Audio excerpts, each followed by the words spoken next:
Alright, today I'm going to show you how I replace the toothbrush head on my Philips Sonicare toothbrush. Right here I have Philips Sonicare C3 toothbrush heads. These are actually the same type of toothbrush heads. One is actually black and the other one is white. So what I'm going to do is I'm going to replace it. Now, how I do this is I always start off with a wet wipe, because if you brush your teeth normally, as we all should, there's going to be a lot of crud build up. And so what I do is I just take a wet wipe, like I have right here, and I just simply wipe up the base.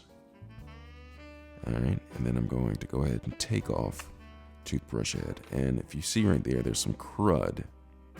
There's some actual crud on here. So go ahead and take my wipe and wipe that up as well.